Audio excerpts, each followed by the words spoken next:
श्रीदशरथकृतं शनिस्तोत्रम्। नमः कृष्णाय नीलाय शितिकण्ठनिभाय च। नमः कालाग्निरूपाय कृतान्ताय च वै नमः। नमो निर्मांसदेहाय दीर्घश्मश्रुजटाय च। नमो विशालनेत्राय शुष्कोदरभयाकृते। नमः पुष्कलगात्राय स्थूलरोम्णेऽथ वै नमः। नमो दीर्घाय शुष्काय कालदंष्ट्र नमोऽस्तु ते। नमस्ते कोटराक्षाय दुर्निरीक्ष्याय वै नमः। नमो घोराय रौद्राय भीषणाय कपालिने। नमस्ते सर्वभक्षाय बलीमुख नमोऽस्तु ते। सूर्यपुत्र नमस्तेस्तु भास्करे भयदाय च। अधोदृष्टेः नमस्तेस्तु संवर्तक नमोऽस्तु ते। नमो मन्दगते तुभ्यं निस्त्रिंशाय नमोऽस्तु ते। तपसा दग्धदेहाय नित्यं योगरताय च। नमो नित्यं क्षुधार्ताय अतृप्ताय च वै नमः। ज्ञानचक्षुर्नमस्तेस्तु कश्यपात्मजसूनवे। तुष्टो ददासि वै राज्यं रुष्टो हरसि तत्क्षणात्। देवासुरमनुष्यांश्च सिद्धविद्याधरोरगाः त्वया विलोकिताः सर्वे नाशं यान्ति समूलतः। प्रसादं कुरु मे सौरे वरदो भव भास्करे। एवं स्तुतस्तदा सौरिर्ग्रहराजो महाबलः। नमः कृष्णाय नीलाय शितिकण्ठनिभाय च। नमः कालाग्निरूपाय कृतान्ताय च वै नमः। नमो निर्मांसदेहाय दीर्घश्मश्रुजटाय च। नमो विशालनेत्राय शुष्कोदरभयाकृते। नमः पुष्कलगात्राय स्थूलरोम्णेऽथ वै नमः। नमो दीर्घाय शुष्काय कालदंष्ट्र नमोऽस्तु ते। नमस्ते कोटराक्षाय दुर्निरीक्ष्याय वै नमः। नमो घोराय रौद्राय भीषणाय कपालिने। नमस्ते सर्वभक्षाय बलीमुख नमोऽस्तु ते। सूर्यपुत्र नमस्तेस्तु भास्करे भयदाय च। अधोदृष्टेः नमस्तेस्तु संवर्तक नमोऽस्तु ते। नमो मन्दगते तुभ्यं निस्त्रिंशाय नमोऽस्तु ते। तपसा दग्धदेहाय नित्यं योगरताय च। नमो नित्यं क्षुधार्ताय अतृप्ताय च वै नमः। ज्ञानचक्षुर्नमस्तेस्तु कश्यपात्मजसूनवे। तुष्टो ददासि वै राज्यं रुष्टो हरसि तत्क्षणात्। देवासुरमनुष्यांश्च सिद्धविद्याधरोरगाः त्वया विलोकिताः सर्वे नाशं यान्ति समूलतः। प्रसादं कुरु मे सौरे वरदो भव भास्करे। एवं स्तुतस्तदा सौरिर्ग्रहराजो महाबलः। नमः कृष्णाय नीलाय शितिकण्ठनिभाय च। नमः कालाग्निरूपाय कृतान्ताय च वै नमः। नमो निर्मांसदेहाय दीर्घश्मश्रुजटाय च। नमो विशालनेत्राय शुष्कोदरभयाकृते। नमः पुष्कलगात्राय स्थूलरोम्णेऽथ वै नमः। नमो दीर्घाय शुष्काय कालदंष्ट्र नमोऽस्तु ते। नमस्ते कोटराक्षाय दुर्निरीक्ष्याय वै नमः। नमो घोराय रौद्राय भीषणाय कपालिने। नमस्ते सर्वभक्षाय बलीमुख नमोऽस्तु ते। सूर्यपुत्र नमस्तेस्तु भास्करे भयदाय च। अधोदृष्टेः नमस्तेस्तु संवर्तक नमोऽस्तु ते। नमो मन्दगते तुभ्यं निस्त्रिंशाय नमोऽस्तु ते। तपसा दग्धदेहाय नित्यं योगरताय च। नमो नित्यं क्षुधार्ताय अतृप्ताय च वै नमः। ज्ञानचक्षुर्नमस्तेस्तु कश्यपात्मजसूनवे। तुष्टो ददासि वैराज्यं रुष्टो हरसि तत्क्षणात्। देवासुरमनुष्यांश्च सिद्धविद्याधरोरगाः। त्वया विलोकिताः सर्वे नाशं यान्ति समूलतः। प्रसादं कुरु मे सौरे वरदो भव भास्करे। एवं स्तुतस्तदा सौरिर्ग्रहराजो महाबलः। नमः कृष्णाय नीलाय शितिकण्ठनिभाय च। नमः कालाग्निरूपाय कृतान्ताय च वै नमः। नमो निर्मांसदेहाय दीर्घश्मश्रुजटाय च। नमो विशालनेत्राय शुष्कोदरभयाकृते। नमः पुष्कलगात्राय स्थूलरोम्णेऽथ वै नमः। नमो दीर्घाय शुष्काय कालदंष्ट्र नमोऽस्तु ते। नमस्ते कोटराक्षाय दुर्निरीक्ष्याय वै नमः। नमो घोराय रौद्राय भीषणाय कपालिने। नमस्ते सर्वभक्षाय बलीमुख नमोऽस्तु ते। सूर्यपुत्र नमस्तेस्तु भास्करे भयदाय च।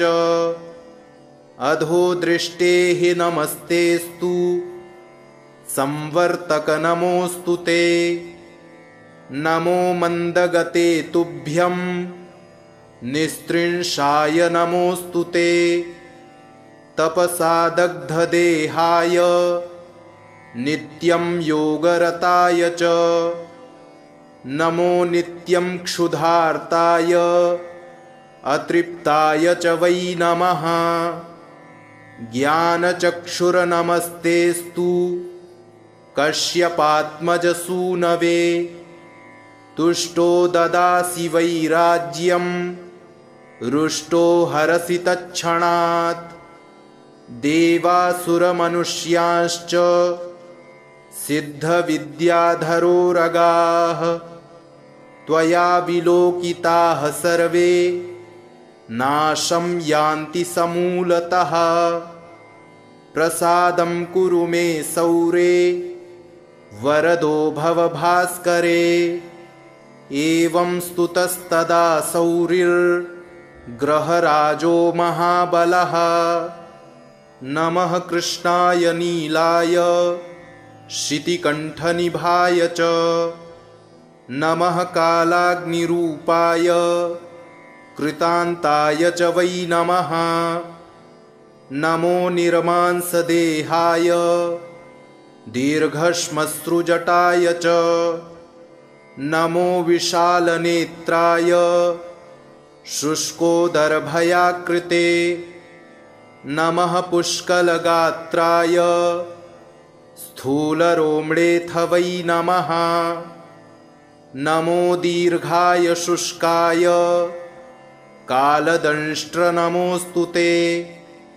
नमस्ते कोटराक्षाय दुर्निरीक्ष्याय वै नमः।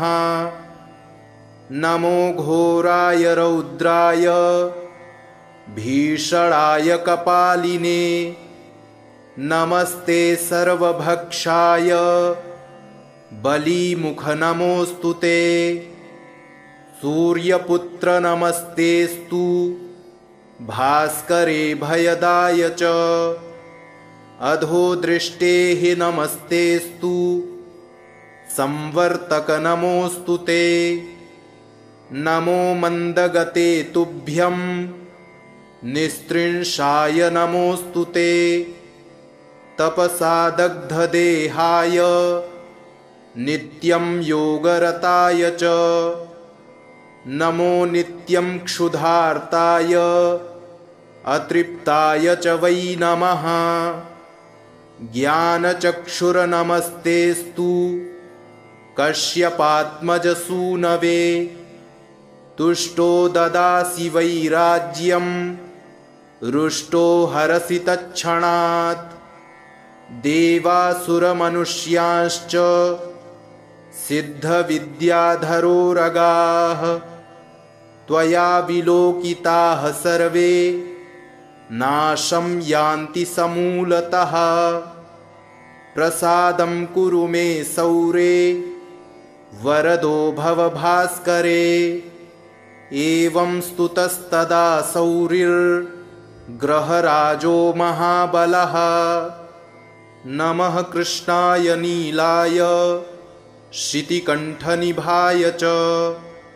नमः कालाग्निरूपाय कृतान्ताय च वै नमः। नमो निर्मांसदेहाय दीर्घश्मश्रुजटाय च। नमो विशालनेत्राय शुष्कोदरभयाकृते। नमः पुष्कलगात्राय स्थूलरोम्णेऽथ वै नमः।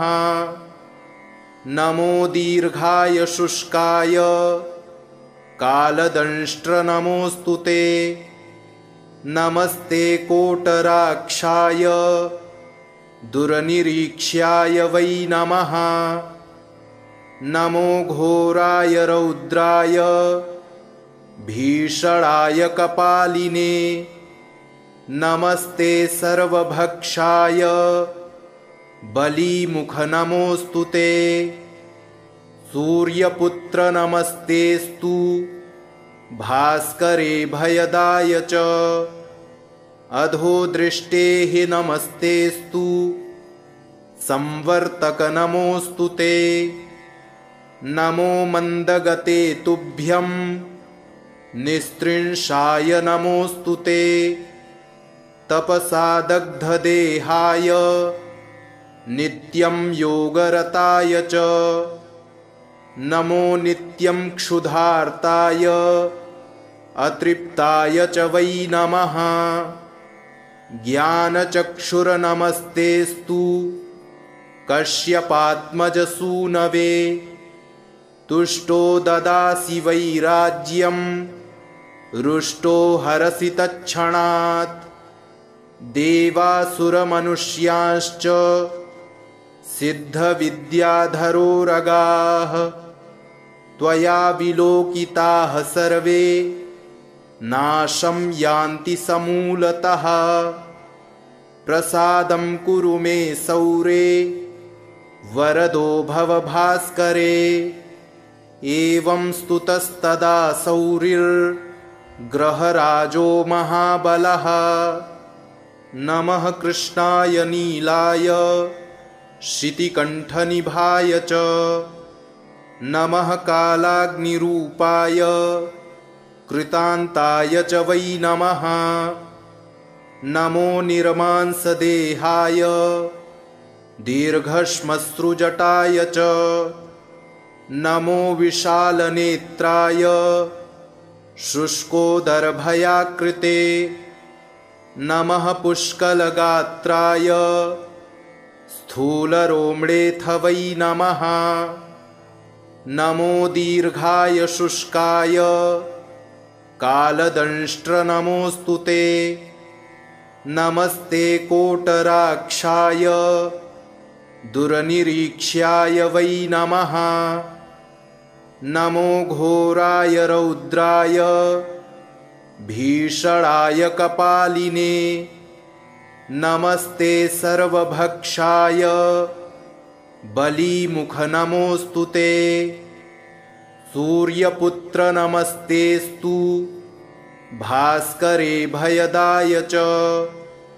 अधोदृष्टेः नमस्तेस्तु संवर्तक नमोऽस्तु ते। नमो मन्दगते तुभ्यं निस्त्रिंशाय नमोऽस्तु ते। तपसा दग्धदेहाय नित्यं योगरताय च।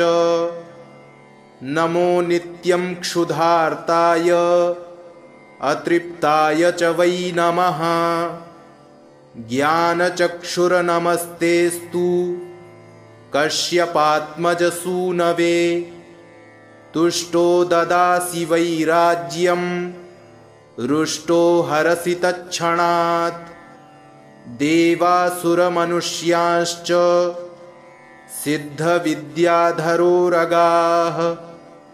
त्वया विलोकिताः सर्वे नाशं यान्ति समूलतः। प्रसादं कुरु मे सौरे वरदो भव भास्करे। एवं स्तुतस्तदा सौरिर्ग्रहराजो महाबलः।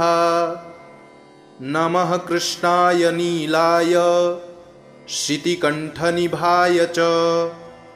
नमः कालाग्निरूपाय कृतान्ताय च वै नमः। नमो निर्मांसदेहाय दीर्घश्मश्रुजटाय च। नमो विशालनेत्राय शुष्कोदरभयाकृते। नमः पुष्कलगात्राय स्थूलरोम्णेऽथ वै नमः। नमो दीर्घाय शुष्काय कालदंष्ट्र नमोऽस्तु ते। नमस्ते कोटराक्षाय दुर्निरीक्ष्याय वै नमः। नमो घोराय रौद्राय भीषणाय कपालिने। नमस्ते सर्वभक्षाय बलीमुख नमोऽस्तु ते। सूर्यपुत्र नमस्तेस्तु भास्करे भयदाय च। अधोदृष्टेः नमस्तेस्तु संवर्तक नमोऽस्तु ते। नमो मन्दगते तुभ्यं निस्त्रिंशाय नमोऽस्तु ते। तपसा दग्धदेहाय नित्यं योगरताय च। नमो नित्यं क्षुधार्ताय अतृप्ताय च वै नमः। ज्ञानचक्षुर्नमस्तेस्तु कश्यपात्मजसूनवे। तुष्टो ददासि वैराज्यं रुष्टो हरसि तत्क्षणात्। देवासुरमनुष्यांश्च सिद्धविद्याधरोरगाः। त्वया विलोकिताः सर्वे नाशं यान्ति समूलतः। प्रसादं कुरु मे सौरे वरदो भव भास्करे। एवं स्तुतस्तदा सौरिर्ग्रहराजो महाबलः। नमः कृष्णाय नीलाय शितिकण्ठनिभाय च। नमः कालाग्निरूपाय कृतान्ताय च वै नमः। नमो निर्मांसदेहाय दीर्घश्मश्रुजटाय च। नमो विशालनेत्राय शुष्कोदरभयाकृते। नमः पुष्कलगात्राय स्थूलरोम्णेऽथ वै नमः। नमो दीर्घाय शुष्काय कालदंष्ट्रनमोऽस्तु ते। नमस्ते कोटराक्षाय दुर्निरीक्ष्याय वै नमः। नमो घोराय रौद्राय भीषणाय कपालिने। नमस्ते सर्वभक्षाय बलीमुखनमोऽस्तु ते। सूर्यपुत्र नमस्तेस्तु भास्करे भयदाय च। अधोदृष्टेः नमस्तेस्तु संवर्तक नमोऽस्तु ते। नमो मन्दगते तुभ्यं निस्त्रिंशाय नमोऽस्तु ते।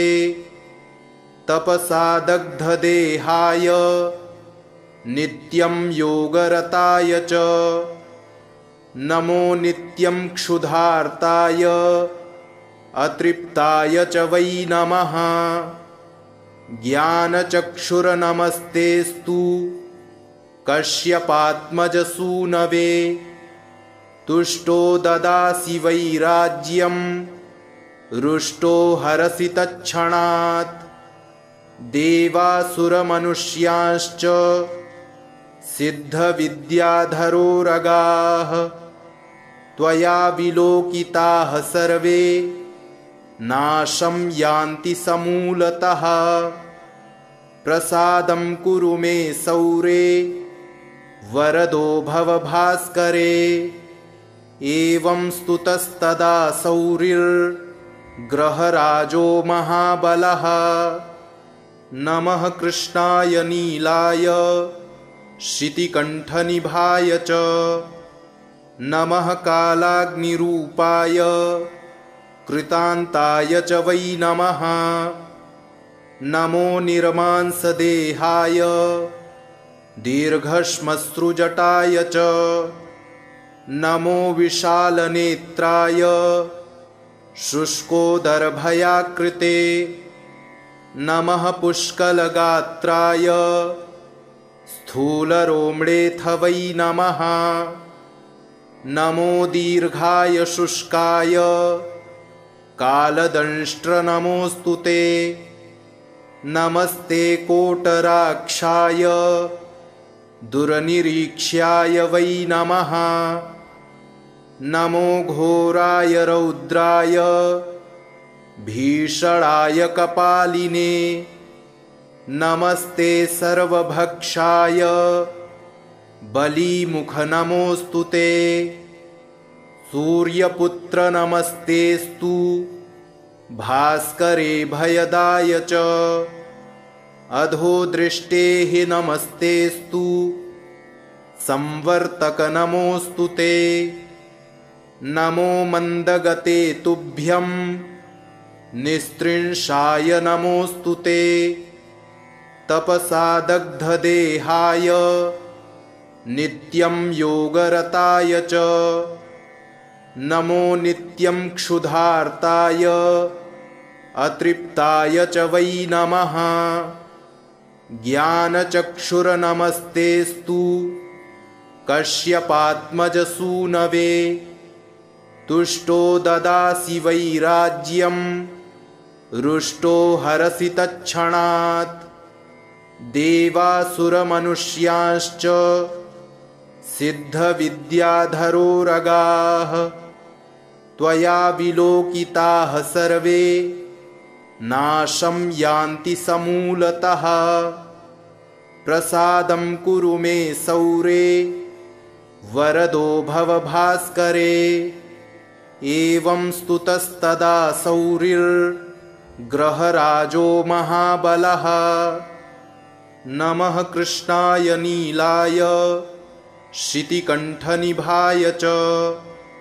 नमः कालाग्निरूपाय कृतान्ताय च वै नमः। नमो निर्मांसदेहाय दीर्घश्मश्रुजटाय च। नमो विशालनेत्राय शुष्कोदरभयाकृते।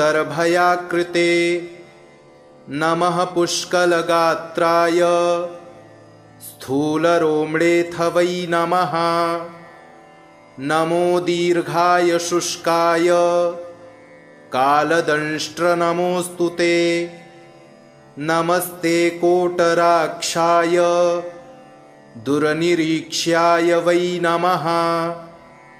नमो घोराय रौद्राय भीषणाय कपालिने।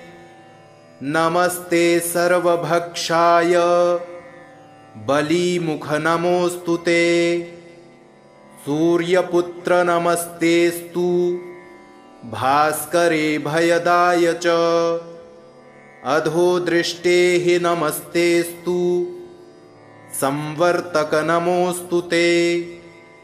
नमो मन्दगते तुभ्यं निस्त्रिंशाय नमोऽस्तु ते। तपसा दग्धदेहाय नित्यं योगरताय च। नमो नित्यं क्षुधार्ताय अतृप्ताय च वै नमः।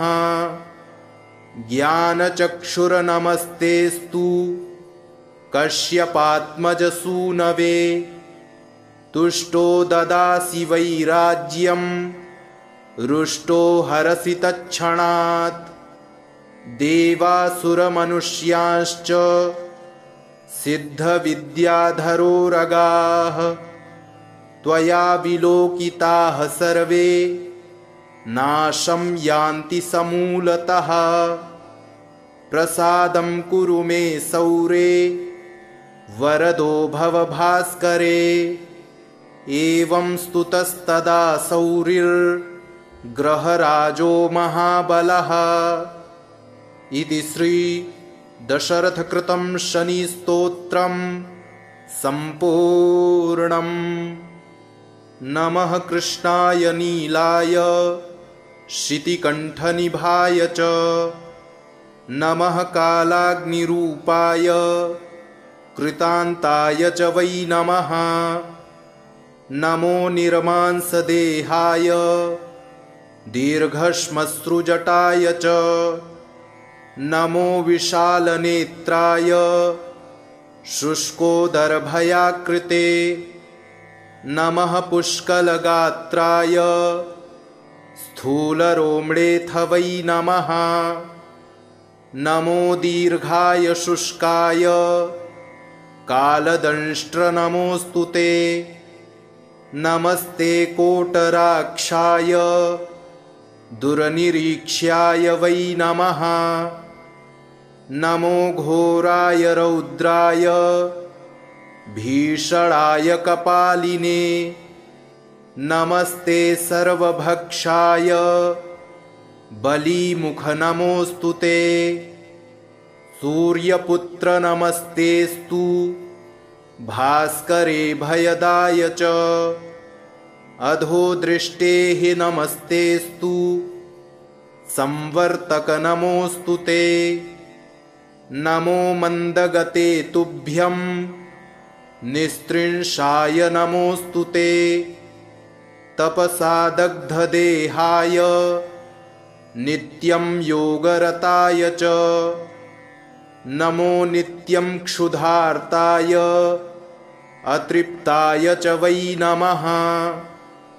ज्ञानचक्षुर्नमस्तेस्तु कश्यपात्मजसूनवे।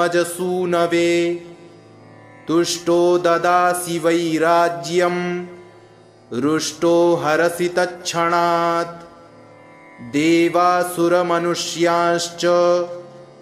सिद्धविद्याधरोरगाः